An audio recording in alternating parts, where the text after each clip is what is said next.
이번 주 일요일날 모의고사 있어요? 네. 꼭 보시고요.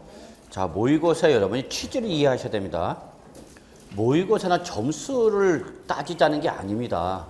문제 푸는 연습, 특히 1차 과목은 제한된 시간에 내가 몇 문제 정도 풀 수 있는 걸 확인하셔야 돼요. 그래서 실전에서 내가 보통 한 1차 과목을 내가 시간 내에 뭐 한 60문제밖에 못 풀더라. 그러면 여러분이 그걸 예상하고 있어야 돼요. 그러니까 실전에서 60문제, 80문제를 다 풀겠다라고 마음을 먹어서는 안 된다는 얘기죠. 그럴 수밖에 없어. 1차는요. 문제 지문을 길게 구성함으로써 절대 제한된 시간 내에 모든 문제를 풀게 출전이 구성을 안 합니다. 못 풀게 만듭니다. 문제 못 풀게 하는 간단한 방법은 지문 길게 뽑으면 돼요. 그 다음에 누구 투입하면 돼요? 특공대 있잖아. 가불병.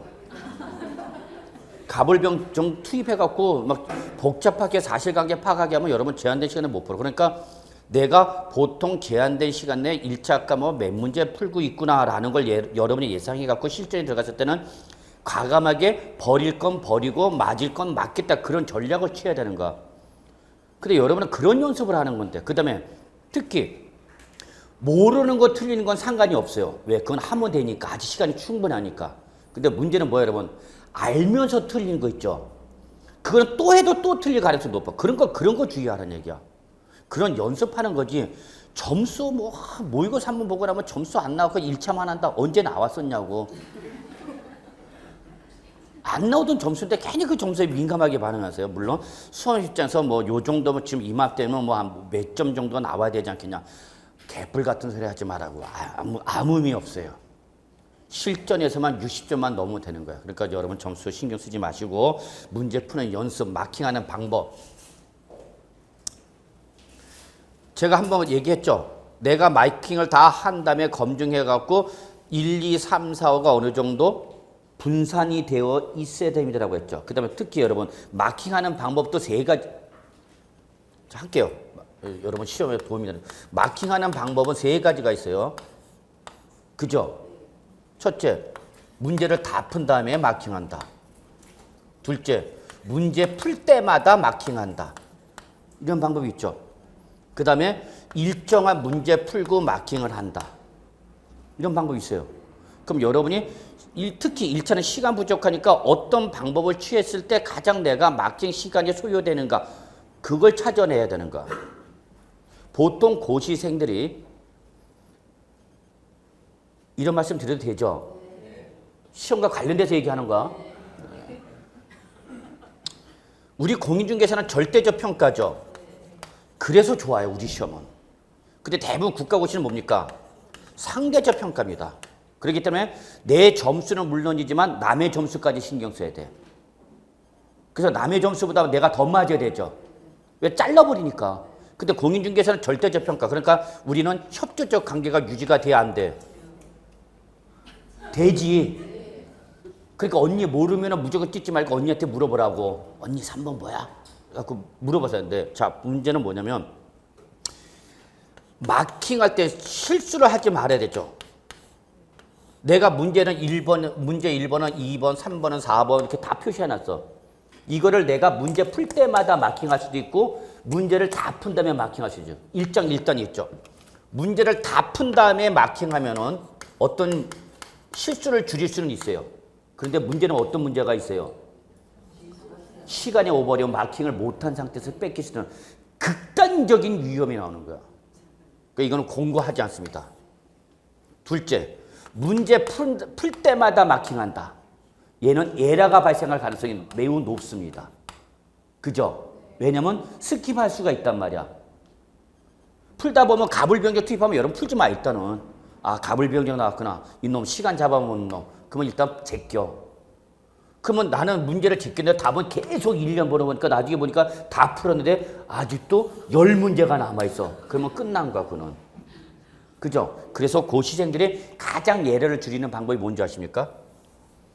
연필로 합니다. 이건 진짜 이 마킹을 어떻게 하냐면 연필로 풀고 다음에 마킹합니다.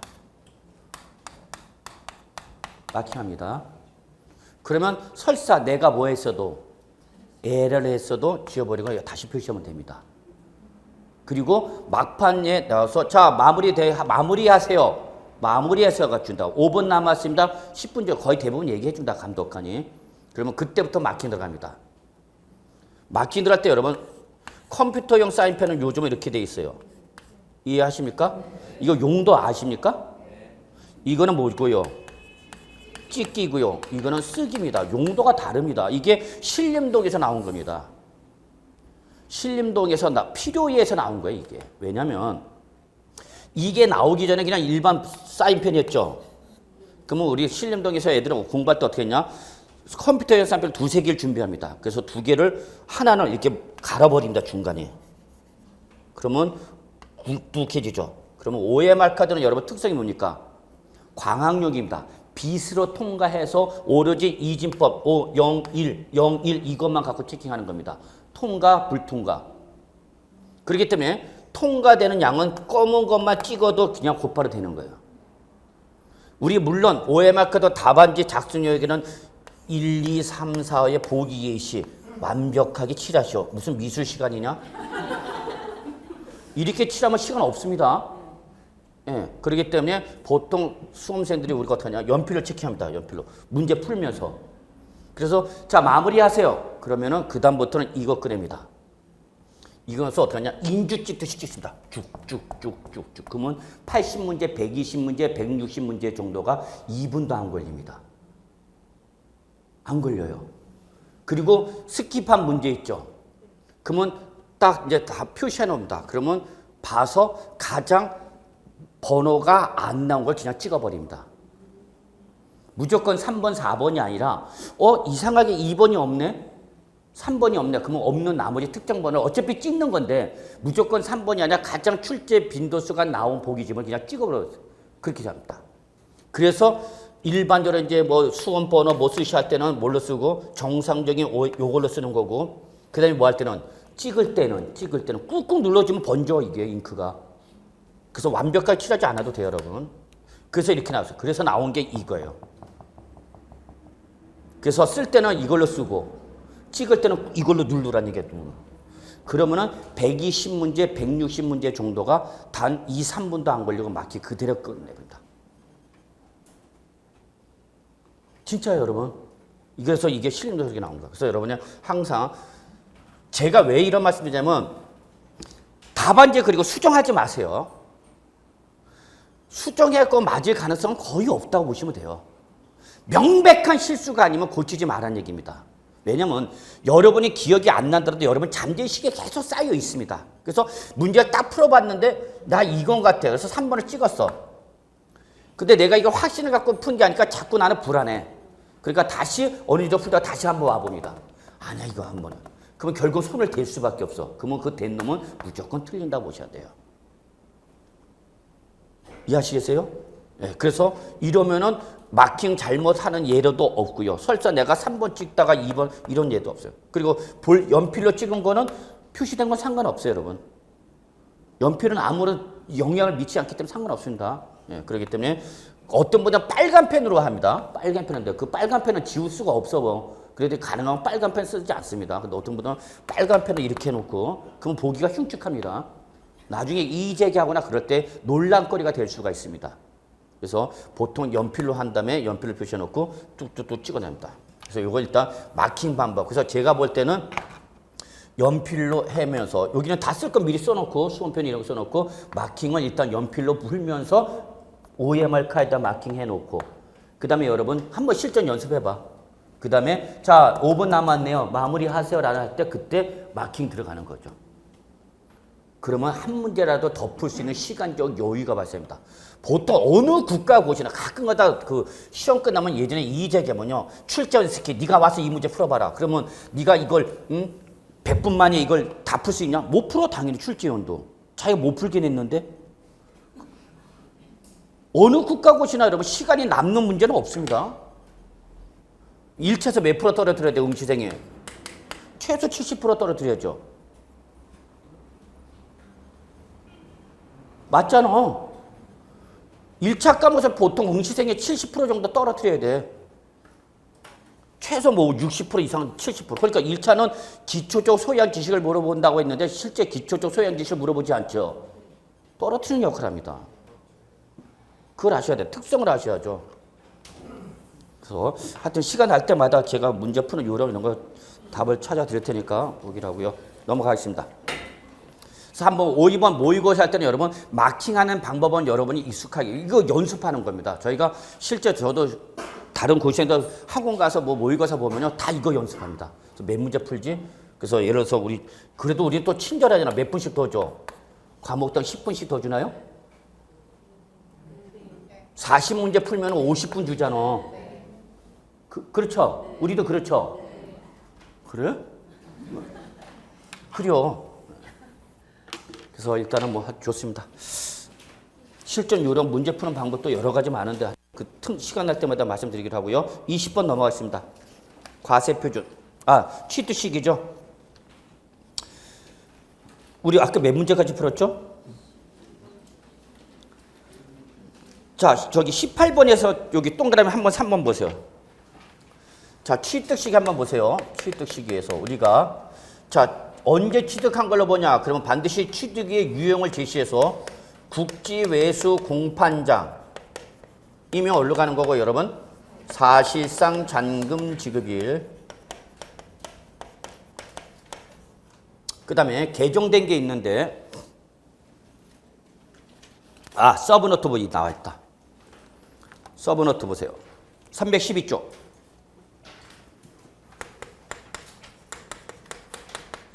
지금 이거 설명드리려고 그러는데 자 일단 312조 한번 보시놓고요. 여기 잠깐 보세요.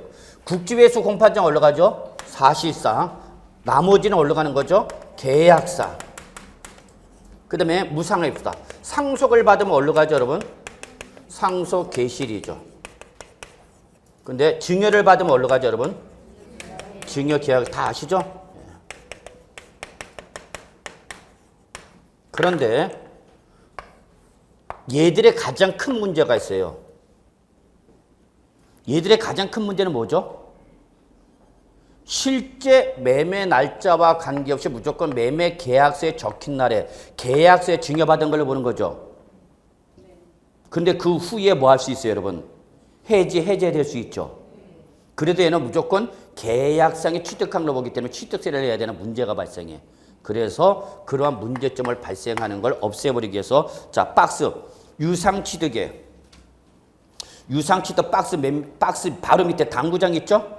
요게 이번에 조문 정비가 된 건데 자 해당 취득 물건을 밑줄 뭐 하지 않고 등기 등록하지 않고 밑줄 등기 등록하지 않고 화해조서나 인락조서나 또는 취득일로부터 60일 이내 작성된 공정증서나 부동산 거래 신고에 관한 법률에 따른 시장 군수 구청장이 교부한 거래 계약 해제를 확인할 수 있는 서류 등에 의하여 밑줄 계약 해제를 확인할 수 있는 서류 등에서 밑줄 취득일로부터 며칠 이내 60일 이내에 이 계약이 어떻게 되면 해제가 됐다는 걸 뭐하면 입증하면 이때는 취득한 걸 본다 안 본다? 안 본다. 요거 개정된 거예요.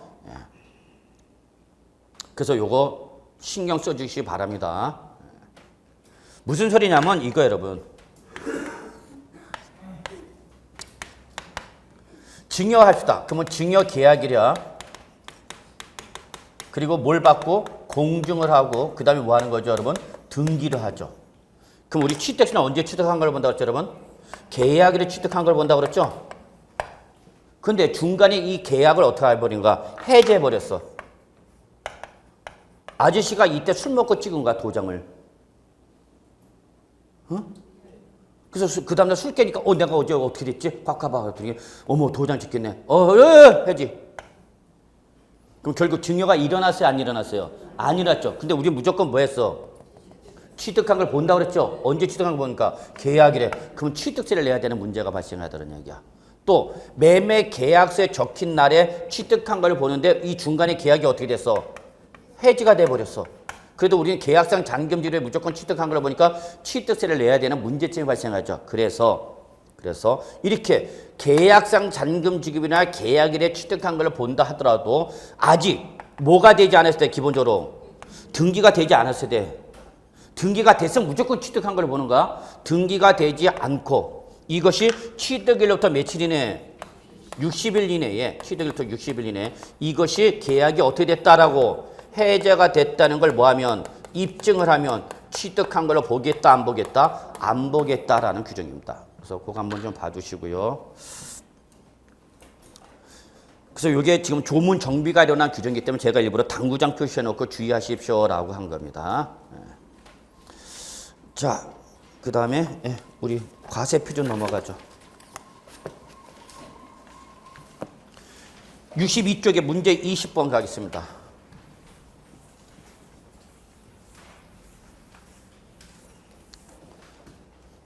그래서 시험 보러 갈 때는 여러분 연필 좀 하나 준비해 가세요. 연필.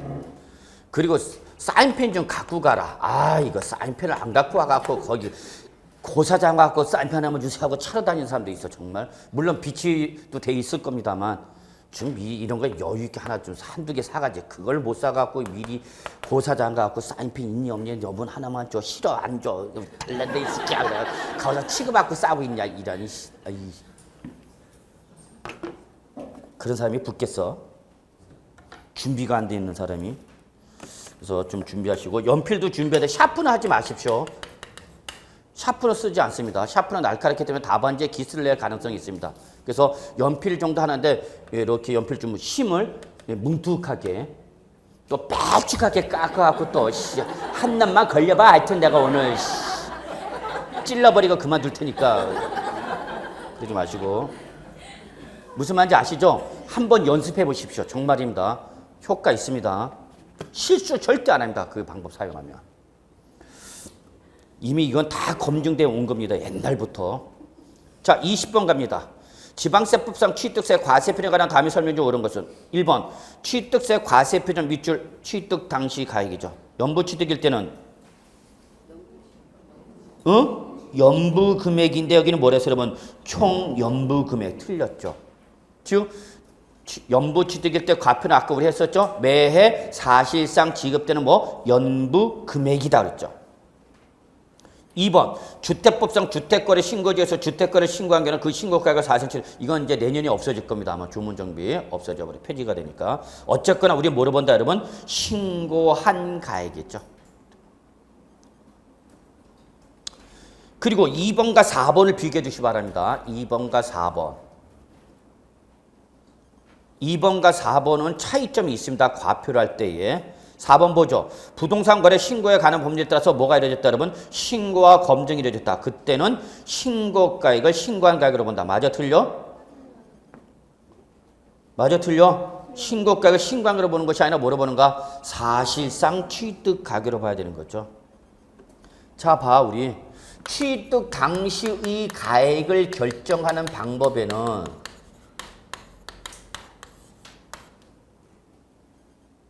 원칙은 뭐야 여러분? 원칙은 뭐야 여러분? 신고한 가액이죠? 예외 뭐죠 여러분?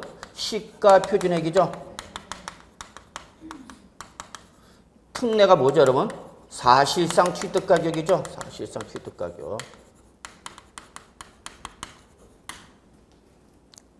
그러면 주택거래 신고는 뭘로 본 거고 신고한 가액으로 본 거고 그 다음에 뭐는 부동산 거래 신고와 뭐가 이루어져서 검증이 이루어질 때는 어디로 가는 거예요 여러분? 사실상 취득가격. 다만 이게 이번에 어떻게 됐다고요? 폐지가 됐다고 그랬죠. 그래서 요거 꼭 잡으시고요. 그러면 얘는 객관적으로 확인이 됐다 안 됐다? 됐다. 그렇기 때문에 얘는 얘와 비교를 한다 안 한다? 안 하는 거죠. 그렇잖아. 무조건 얘가 되는 거죠. 그러면 예를 들어서 시가 표준액이 1억 원, 그 다음에 경락을 받아서 경락가액이 8천만 원이에요, 여러분. 자, 시험에 이렇게 나왔어. 그러면 이건 뭐죠? 과표 뭘로 해야 되는 거예요? 국지회수 공판장이죠? 그러면 뭘로 하는가? 사실상 취득. 과표는 얼마 되는가? 8천만 원. 뭐에 관계없이? 시가 표준액과 관계없이죠. 그런데 이거를 개인 간의 매매로 신고했어. 개인 간의 매매로 신고해서 얼마를 신고했어? 8천만 원. 시가 편액 1억 원짜리를 개인 간의 매매를 얼마를 신고했다 그러면 8천만 원. 그럼 과표는 얼마 되는가? 납세 문제는 얼마를 신고했어 지금? 8천만 원 신고한 거죠? 그러면 이건 인정해줘 안 해줘? 안 해주죠. 얘는 반드시 항상 뭐와 비교해서? 시가 표준액과 비교해서 둘 중에 어떤 거야? 큰 금액이야 무조건. 그런데 사실상 취득가액은 얘와 관계가 없다. 주의하셔야 되죠. 그러면 신고한 가액이 시가 표준액보다도 적다. 그럼 뭐가 합표가 되는가? 시가 표준액이 되는 거죠. 이상이면 신고한 가액이 되는 거죠. 뭐. 그럼 이걸 외우려고 그러지 말고 얘는 항상 신고한 가액은 뭐와 비교해서? 시가 표준액과 비교해서 무조건 뭐다? 큰 금액이다. 그러나 뭐는 사실상 취득가액 객관적으로 확인됐으니까 안 됐으니까? 안 됐으니까 얘는 시가 표준액과 비교한다 안 한다? 안 해. 무조건 항상 뭐가 되는가? 사실상 취득가액. 이거 놓치면 안 되죠. 전통적인 시험 출제 부분이죠. 출제원이. 왜냐하면 개인 간의 매매를 할 때 납세문자가 제대로 신고하려고 그래 안 하려고 그래? 안 하려고 그런단 말이야. 가능하고 그러니까 다운계약서 나오는 이유가 그런 이유가 아니야. 그러니까 그걸 그대로 믿는다 안 믿는다? 안 믿는다니까. 그러니까 항상 과세관청이 정해놓은 시가 표준액과 비교해서 둘 중에 어떤 거? 큰 금액. 근데 국지회수 공판장과 부동산 거래 신고는 확인이 됐으니까 안 됐으니까? 됐으니까 그 자체를 믿어준다 안 믿어준다? 믿어준다. 여러분이 지금 학원에서 열심히 공부하는 걸 집에서 아저씨가 믿어 안 믿어? 과연 믿을까? 그래서 얘는 확인이 됐어 안 됐어? 됐어. 그럼 얘는 시가 표준액 제한 없이 무조건 뭘로 가는가? 사실상 취득가액. 이게 아니면 무조건 뭘로 가는가? 신고한 가액. 신고한 가액으로 가는 순간 얘는 뭐와 비교 대상이 된다? 시가 표준액과 비교 대상이 돼서 둘 중에 어떤 거? 큰 금액. 그거 주의해야 되죠. 납세 의무자가 신고를 했는데 시가 표준액 이상을 신고했어. 그럼 과표는 뭐가 되는가? 신고한 가액이 되는 거죠. 근데 신고한 가액이 시가 표준액보다 뭐하면? 적으면 시가 표준액이죠. 그렇죠? 근데 국지회수 공판장이다 시가 표준액보다 적어. 사실상 취득가격이 뭐보다 적어? 시가 표준액보다 적어. 과표 뭐가 되는 거예요? 사실 취득가격 요거. 얘는 확인이 됐다니까? 확인됐기 때문에 과세관청이 얼마를 평가하고 관계없이 법원에서 작성해준 경락조서에서 8천만 원에서 경락을 받았다는 걸 확인할 수 있어 없어? 있잖아. 그럼 뭐 이때는 믿는다는 얘기죠. 이해되셨죠? 이게 과표의 가장 기본적인 개념이니까 꼭 정리하시고요. 3번 보세요. 취득 당시 가액은 취득자가 뭐한 가액이다? 신고한 가액. 원칙이죠? 그러나 신고 또는 신고 가액의 표시가 없거나 밑줄 이게 중요하죠. 신고 가액의 시가 표준액보다 뭐 할 때는 적을 때는 그러면 클 때는 그때 신고한 가액이야. 그러니까 요걸 잘 봐야 되는 거죠. 출전에 고치는 거죠. 신고가액이 시가 표준액보다 적을 때는 시가 표준액 이해한다 하는데 요거 살짝 뭐 할 때 클 때 이렇게 바꿀 수 있다는 얘기야. 주의하라는 얘기야.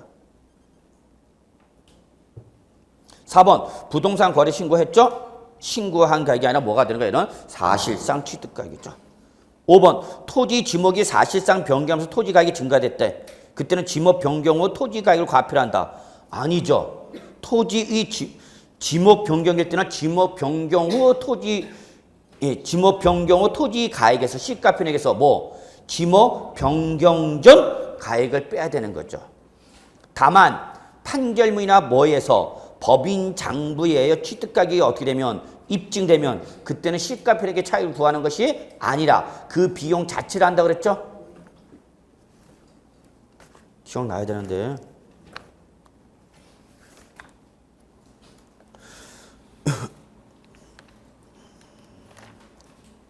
예, 315조 잠깐 보죠. 315조.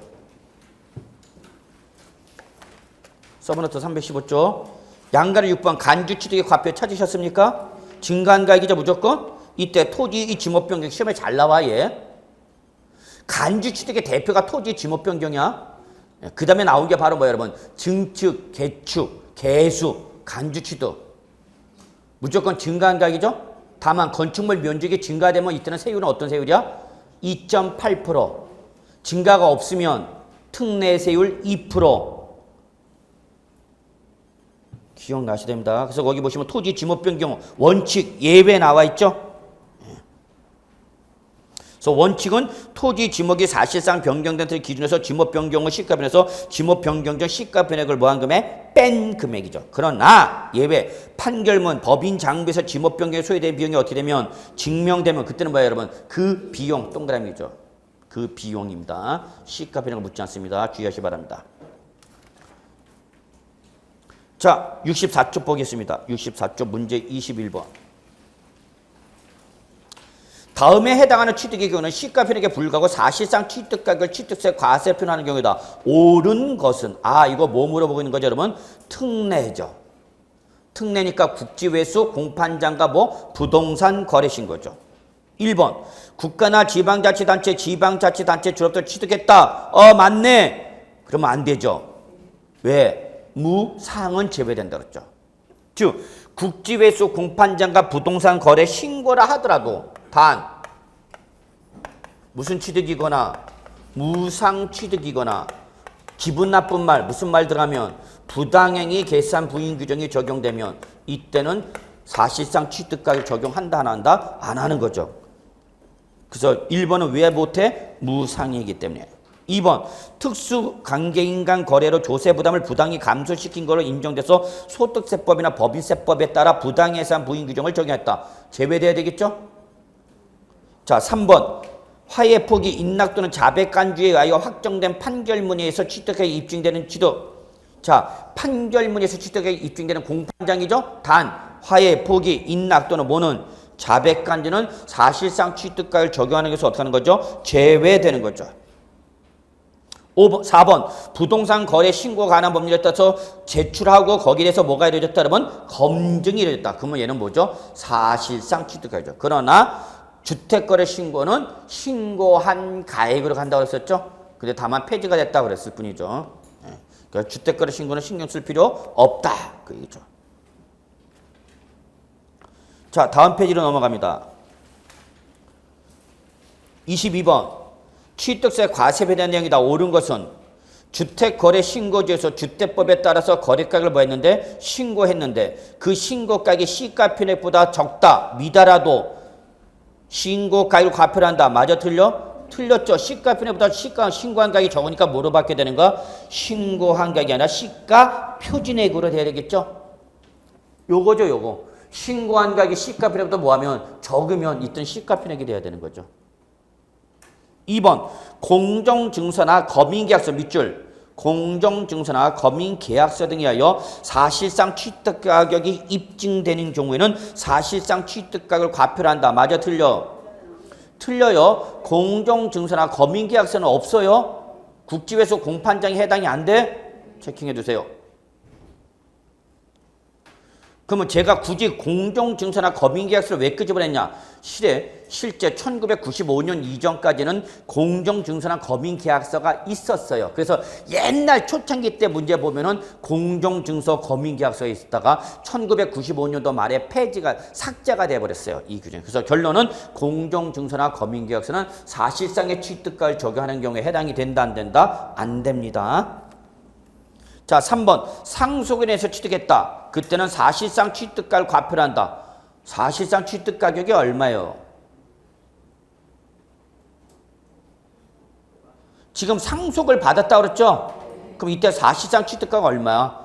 제로죠. 제로. 무상이잖아. 그러면 사실상 취득가 제로를 과표라고 하면은 과표가 제로가 돼서 세율이 안 나오죠. 그러니까 국지외수 공판장과 부동산 거래 신고라도 무슨 취득은? 무상 취득은 사실상 취득가를 적용하는 것에서 어떻게 한다고요? 제외되는 거죠. 4번 공매 방법에 의해서 취득한 경락가에 예를 들어서 8천만 원 적으세요. 시가편액 1억. 그래서 경락가액이 시가편액보다 어떻게 해? 적어. 그래도 과표는 뭐가 되는가? 경락가액 얼마 되는가? 8천만 원 되는 거죠. 그래서 바로 4번이 옳은 말이네요. 예. 5번 개인 취득자가 시가편액 이상으로 신고했대. 밑줄 시가편액 이상으로 신고했대. 그래도 시가편액이 과표된다. 맞아 틀려? 틀렸죠. 시가편액 이상으로 신고했을 때는 그때는 뭐로 가는가? 신고한 가격. 시가편액은 언제 가는가? 적을 때. 그죠? 예. 여기 잠깐 보세요. 신고가격이 시가편액 이상이면 어디로 가고? 신고한 가액. 신관가액 시가편액보다 어떻게 하면 적으면 어디로 가라? 시가편에 가라. 꼭 잡으시겠죠. 자, 23번 한번 읽어보시고요. 자, 24번 한번 보죠. 자, 취득세 과세편에 대한 내용이다. 가장 옳은 것은 11회 때 문제죠. 한번 보죠. 취득세 과세표준 결정의 원칙이라고 그랬잖아. 신고한 가액이죠. 맞죠? 여기까지는? 여기는 맞은가? 근데 예외 없이 항상 신고가액으로 취득세 과세표를 결정한다. 맞아? 틀려? 틀렸죠. 예외 있다고 그렇게 얘기했잖아. 예외다고. 그리고 항상 원칙이 나오면 반드시 뭐가 있어? 예외가 있는데 예외 없는 원칙이 없잖아. 그걸로 맞다고 찍으면 정말 누구 말대로 중학생도 아는 얘기를 하고 있다고 그래. 2번 토지의 지목 변경 시 과세표준은 토지의 지목이 사실상 변경된 때를 기준으로 변경 후 시가편에서 변경 전 시가편액을 뺀 금액을 한다. 맞는 말이에요? 틀린 말이에요? 맞는 말이죠. 지목 변경 후 시가편에서 지목 변경 전 시가편액을 뺀 금액이죠. 단 판결문이나 법인 장부 등에 의하여 지목 변경에 소요된 비용이 증명되는 그런 조건이 제시가 되면 그건 원칙이 아니라 뭐예요, 여러분? 예외. 그때는 그 비용이죠. 3번 개인 간의 거래 시 시가편액보다 적을 경우에도 실질 거래가액을 기준으로 과세한다. 아니죠. 개인 간 거래 시 시가편액보다 뭐하면 적으면 과표는 뭐가 돼야 되는가? 시가표준액이 돼야 되는 거죠. 4번 법인과의 거래 시 사실상 취득가액과 관계없이 시가편액으로 과세한다. 아니죠. 법인과의 거래니까 뭐야 여러분? 국지회수 공판장이죠. 법인장부에 걸린 거죠. 그러면 그때는 시가표준액과 관계없이 사실상 취득가격으로 과세한다. 그러니까 지금 사실상 취득가격과 시가편액 순서가 바뀌었네.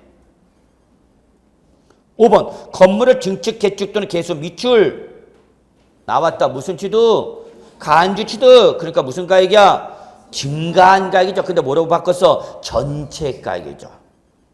다음 주의하라. 세율은 어떤 세율이야? 세율은 아니야. 그럼 큰일 나. 신축, 개축, 증축, 개축, 개수. 그러면 얘는 등기부상에 무슨 등기 나오니까 보존 등기 나오는 거죠? 그러니까 무슨 취득이야? 원시 취득이죠? 저기 무슨 취득? 우리 세법은 실질 취득. 여기는 무슨 등기? 변경 등기 아니야? 그죠? 그러니까 무슨 취득? 간주 취득이잖아. 간주 취득. 그러면 과표는 얘는 무슨 가에? 전체 가에. 얘는 무슨 가에? 그렇죠. 이게 차이점이잖아, 여러분. 이게 실질 취득과 간주 취득의 차이는 바로 여기야. 실질은 그 신축하거나 재축할 때 들어간 모든 가액이 과표가 되는 거고, 증축, 개축, 개수일 때는 무슨 취득이니까? 무슨 가액만? 증가한 가액이죠. 그리고 어디에 영향을 미쳐요? 세율에 영향을 미치는 거죠. 무슨 취득이니까? 원시 취득이니까 이때는 몇 프로? 표준세율 몇 프로? 2.8%죠. 여기는 아니야. 하나 더 따져야 된다 그랬잖아. 증축으로 인해서 건축물 면적이 어떻게 되면? 증가하면 이때는 무슨 가액이 돼서? 증가한 가에서 무슨 세율? 원시 취득세율 몇 프로 때려? 2.8% 때려야 되죠. 증가가 없어. 개수, 개축, 개수. 건축물 면적 증가 없어. 그러면 이때는 뭐? 특례세율 몇 프로? 몇 프로? 2%. 꼭 정리해 두셔야 돼요.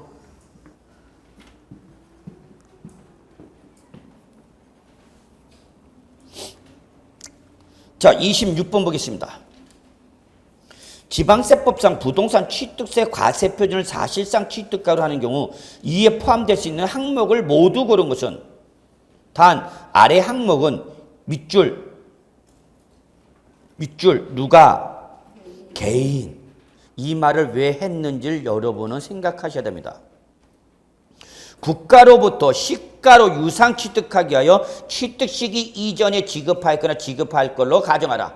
즉 취득세 과세 표준은 취득 시기가 도래하기 전에 그게 바로 취득 시기 이전이죠. 지급하였거나 지급하여야 할 직접 비용과 간접 비용의 뭐죠? 합계이죠. 그러면 기업 취득대금을 일시급으로 지불해서 일정액을 뭐 했대 여러분? 할인받았대. 그때 그 할인액은 취득 가격의 범위에 포함돼야 돼? 제외돼야 돼? 응? 제외해야죠. 할인액이니까.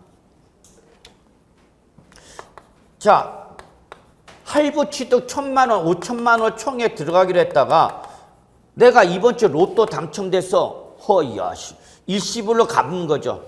그러면 일시불로 남은 기간 할인 다 갚아버리니까 뭐가 나와? 할인에 500만 원. 그러면 할인된 금액은 얼마야? 4,500이죠? 그럼 과표는 얼마야? 4,500이 되죠. 근데 지금 요거는 요걸 물어봤죠. 그렇잖아. 기억은 할인된 금액을 보는 게 아니라 뭘 물어봤어? 할인해. 그럼 포함해야 제외야? 제외돼야죠. 니은 부동산 건설 자금에 충당한 차입금이자 건설 자금 충당이자 무조건 개인 법인 구분 없이 포함. 그랬죠. 디귿 연부 조건에 따른 이자 상당액 및 연체로. 자, 이거 얘기했네. 뭐 할부 연부 이자, 할부나 연부 이자 또는 뭐는 연체료는 포함 제외. 응? 응? 아니잖아. 여기는 개인이냐 법에 따라 달라지잖아. 취득자가 개인이면 제외, 법인이면 그럼 지금 이거 포함해야 돼? 제외해야 돼? 왜 제외해야 돼? 그쵸, 거기 써놨잖아. 지문에. 지문에 뭐라고 써요, 여러분? 개인이 취득하는 거라고 했잖아요, 개인이. 그러니까 요걸 물어보기 위해서 여러분 문제 지문에 다만 아래의 항목은 개인이 국가로부터 시가로 유상승계 취득하는 걸 전제. 이거 물어보려고 이거 집어넣은 거야. 이것 때문에. 이것 때문에 단서 다만이 들어가 있는 거다고. 그러니까 이거 중요하죠. 리얼 취득 대금 외에 당사자 약정에 의한 취득자 채무 인쇄. 이거 뭐예요, 여러분? 부담부 증여하면 되겠죠, 여러분? 네, 부담부 증여서 채무 인쇄 포함해야 되겠죠? 예. 자, 그래서 답은 몇 번? 4번이 되나요? 예. 그래서 니은과 리을은 포함, 기읍과 디귿은 제외. 됐습니까? 자, 27 넘어갑니다. 세율. 27번부터는 세율입니다. 반드시 시험에 나오겠죠.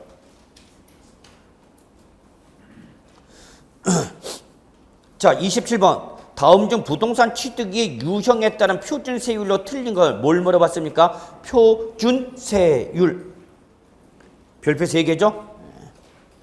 여러분 71쪽에도 있고 서브노트도 있고.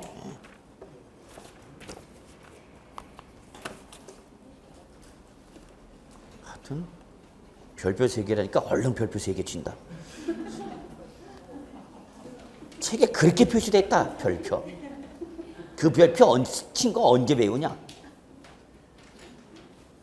그런 거지 뭐. 아이씨. 1번. 상속을 인한 농지 이외의 부동산을 취득했답니다. 과세 표준액의 1000분의 얼마가 되는 거예요, 여러분? 28. 그럼 농지라고 하면 어떻게 되는가? 1000분의 23. 그죠? 예, 농지 갖고 시비 걸었죠. 2번. 증여로 인한 부동산의 소유권을 취득했답니다. 증여니까 얼마입니까? 1000분의 35죠. 3번. 부동산의 소유권을 원시 취득했답니다. 1000분의 28. 신탁법에 따른 신탁재산 수탁도 수익자에게 이전으로 취득하는 경우는 과세 대상 표준액의 1000분의 30, 비용료사업 때는 1000분의 25. 이거 삭제된 규정이죠. 삭제된 규정입니다. 4번 틀렸죠. 그래서 결론. 수탁제부터 수익자로 갈 때는 그냥 4%로 때립니다. 4%. 요 개정된 삭제된 규정입니다. 2014년도 삭제된 규정입니다. 작년 개정된데 안 나왔어? 나올 수 있어요. 5번 매매 등 유상으로 건물의 소유권 취득했습니다. 얼마죠? 1000분의 40이죠. 29번 보죠. 취득가액의 8억 원이 주택의 취득 유형에 따라 적용되는 취득세율로서 틀린 것은. 자, 요거 구분하실 수 있어야 되죠? 아주 중요한 내용이죠. 여러분 공인중개사가 돼서 주택 중개를 했는데 이때 주택일 때에 이렇게 하면 돼요, 여러분.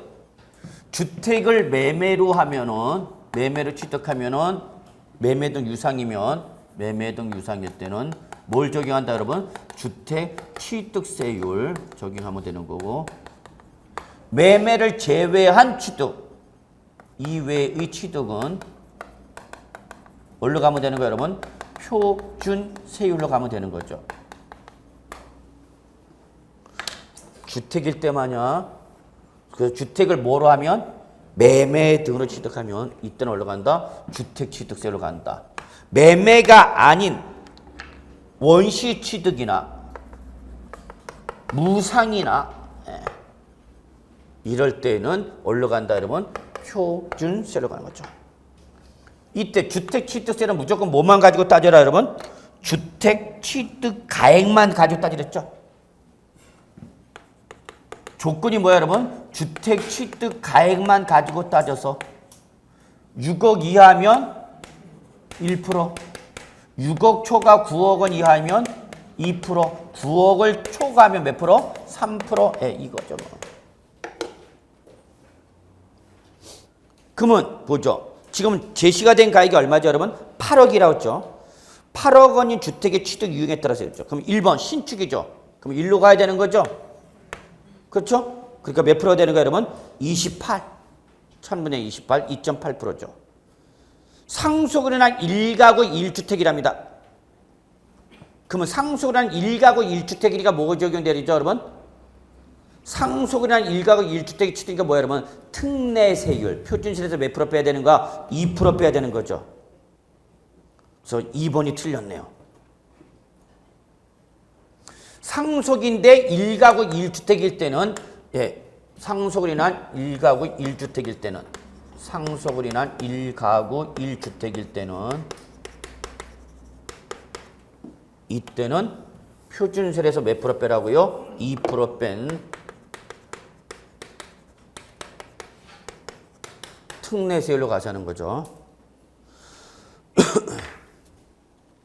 그러면 표준세율 몇 프로? 2.8%에서 2% 빼면 몇 프로 되는 거예요, 여러분? 0.8% 되는 거죠. 3번 매매이한 1가구 2주택의 취득으로서 얼마짜리가? 8억짜리죠. 그럼 매매니까 어디로 가야 되는가? 일로 와야 되는 거죠. 그러면 이때는 주택의 수나 소재지 관계시 없이 오로지 뭐만 가져? 취득가액. 그러면 취득가액이 얼마나 제시가 됐으니까 8억. 몇 프로가 되는가? 2%가 적용돼야 되는 거죠. 맞았죠? 4번 증여한 취득이랍니다. 증여니까 어디로 가야 돼? 표준세율 3.5. 5번 공유권의 분할. 그러면 이때는 어디로 가야 되죠, 여러분? 표준세율 얼마죠? 1000분의 23이죠. 근데 공유권의 분할은 무슨 세율 적용하죠? 특례세율 적용했죠. 특례세율. 그래서 공유권의 분할일 때는 특례세율이 적용되네요. 그래서 표준세율에서 역시 몇 프로 뺀 거죠? 2% 뺀 거죠. 그래서 1000분이 얼마 된 거예요, 여러분? 3. 맞는 말이죠.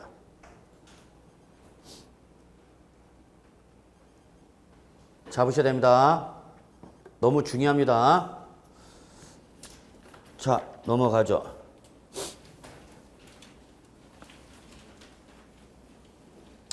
뭐 30번, 31번 확인하시고요. 32번 보겠습니다. 자, 지방세법상 취득세 세율에 대한 설명이 틀린 것은 1번 해원제 골프장용 부동산 중 구분 등록 대상이 되는 토지와 건축물 밑줄. 그럼 얘는 뭐죠, 여러분? 꼬로죠. 어? 해원제 골프장이라고 그랬잖아. 그럼 그 유명한 뭐 사치성 재산 별골 5선주죠? 예, 그러니까 몇 프로 때려야 돼? 표준세율에다 몇 프로 돼야 돼? 예, 표준세율에다가 중과기준세율 2%에 얼마? 100분의 400을 더한 세율로 가셔야 되겠죠? 그러니까 몇 프로야 이거? 몇 프로 더하라고? 8% 더하라는 거죠. 그 다음에 서울특별시 내의 법인의 본점이나 주사무소의 신축, 증축에 따른 사업용 부동산. 요거는 뭐죠, 여러분? 표준세율에다가 2% 중과기준세율의 100분이 얼마죠? 200인 몇 프로? 4%를 더한 세율로 가자는 거죠. 그런데 얘들에 대한 취득세는 동일하다? 아니 다르다니까. 무슨 동일해. 그래서 요거는 사치성 재산이니까 해원제 골프장일 때는 사치성 재산이니까 몇 프로 더하라? 8% 더하라. 과밀억제권역 안에서 본점이나 주사무소의 사업용 부동산의 신축, 증축일 때는 몇 프로 더하라? 8% 더하는 거죠. 2번 도지사는 조례가 정하는 바에서 취득세 세율을 표준세율의 100분의 50의 범위에서 뭐 할 수 있다 여러분? 가감할 수 있다. 무슨 세율? 탄력세율이죠. 그러나 거기 밑줄 중과세율은 탄력세율을 적용할 수 있다 없다? 없다. 3번 상속을 한 토지로서 농지가 아닌 것에 소유권을 취득할 때 취득세율은 부동산 가액의 1000분의 28이다. 맞죠? 농지면 1000분의 23. 4번 매매에 의한 농지의 소유권을 취득했답니다. 그럼 일반적 매매는 몇 프로인데? 4%인데 지금 뭐니까? 농지니까 3%, 1000분의 30 맞는 말이죠? 예. 5번 동일한 물건에 대하여 둘 이상의 세율에 해당한다. 당연히 어떤 세율이에요, 여러분? 높은 세율이죠. 자, 33번 사치성 재산이죠. 별표 하나. 그래서 요거를 얘기하는 거죠. 표준세율에다가 중과기준세율 2%, 중과기준세율 2%,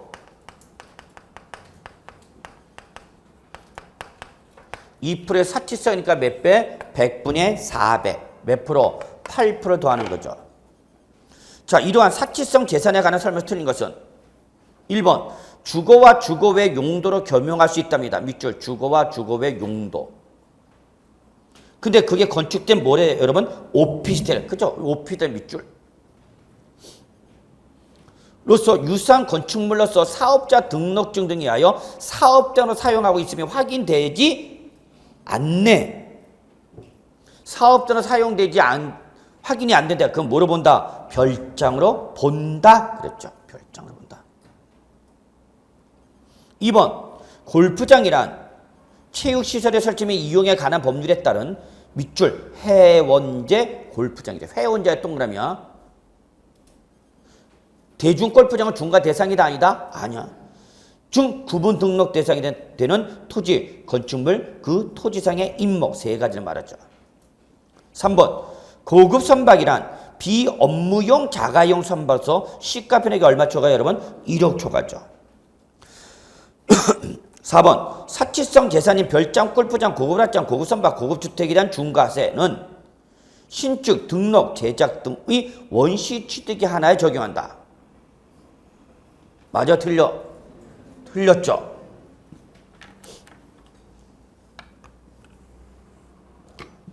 자, 사치성 재산 중 골프장을 제외한 사치성 재산으로 구분해서 골프장은 해원제 골프장은 반드시 뭐 할 때? 등록할 때 또는 등록을 하지 않았다 하더라도 사실상 사용하면 중과한다 안 한다? 한다. 그래서 결론, 골프장은 무슨 취득일 때만 중과세 한다? 네, 요거는 원시 취득에 한해서 중과세 한다는 얘기죠. 그런데 이 골프장을 제외한 별장, 고급 오락장, 고급 선박, 고급 주택은 모든 취득에 대해서 중과죠. 모든 취득에 대해서 중과하는 거죠.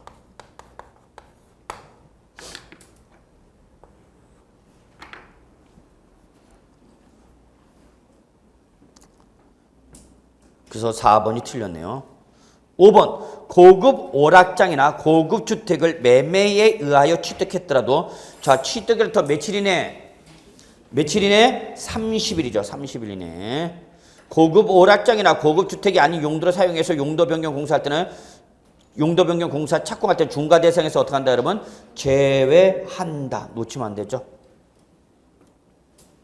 자, 다음 페이지 35번 보죠. 34번 한번 읽어보시고요. 별장 실제 기출문제죠. 35번 취득세 표준세에다 8%를 더한 세를 중과세를 밑줄 고급 주택이죠. 고급 주택. 자, 고급 주택 여부를 판단할 때는 반드시 뭐와 뭐로 구분하라? 단독 주택과 뭐로 구분하라? 공동 주택으로 구분하라 그랬죠. 단독 주택일 때는 면적 등을 충족했을 때와 면적과 가입 조건을 충족했을 때와 특수부대 설비 조건이죠. 특히 특수부대 설비, 저는 이걸 엄청 강조하는 사람인데, 엘리베이터가 가설됐다. 물론 소형 적재하중 200km 이하의 소형 엘리베이터는 제외되는 거죠. 여기는 반드시 뭐죠, 여러분? 취득 당시 시가 표액이 얼마 초과 되는 거죠? 얼마 초과? 6억 원 초과 되는 거죠. 그런데 뭐는 에스컬레이터나 67제곱미터 이상의 뭐 수영장은 요 조건이 있다고요? 없다고요? 없다고요. 잡으셔야 되겠죠?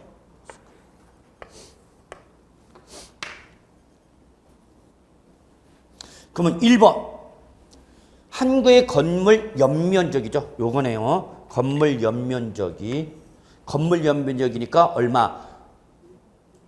331제곱미터죠. 331제곱미터 초과 and 한국의 건물의 end가 아니라 여기는 초과하거나 하니까 또는이죠. 또는 무슨 면적이? 대지 면적이 얼마? 660이죠. 요거죠. 그래서 요 면적은 건축물 연면적으로 따지거나 뭘로 따지는가? 대지 면적 둘 중에 하나죠. 또는이죠. 그래서 건축물 면적일 때는 얼마? 331제곱미터 초과. 대지 면적일 때는 얼마? 662제곱미터 초과. and 건축물 시가 표준액이 얼마? 9천만 원 초과. and 취득 당시 시가 표준액이 얼마? 6억 초과. 고급 주택을 본다 안 본다? 보는 거죠. 바로 1번이 여기에 해당하는 거죠. 2번 한국의 전용면적, 여기가 바로 공동주택을 얘기하네요. 한국의 전용면적으로서 전용면적 밑줄 전용면적 시험에는 이렇게 나올 수 있어요, 여러분. 공동주택일 때는 총면적에서 뭘 제외한 거죠? 공용면적을 제외한.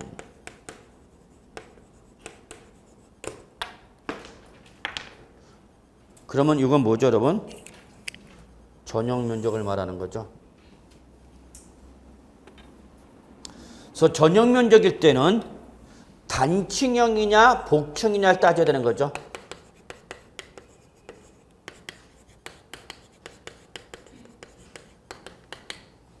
그래서 단층형일 때는 얼마 초과? 245제곱미터 초과죠. 그러나 복층에 있던 얼마 초과? 274초가 돼 1계층의 면적이 얼마 초과면 245제곱미터 초과면 이거는 어디서 제외한다? 복층에서 제외해서 뭐로 봐라? 단층형이죠. 물론 여기는 역시 취득 당시 시가 변액이 얼마 초과해야 돼? 6억 초과해야 되는 거죠.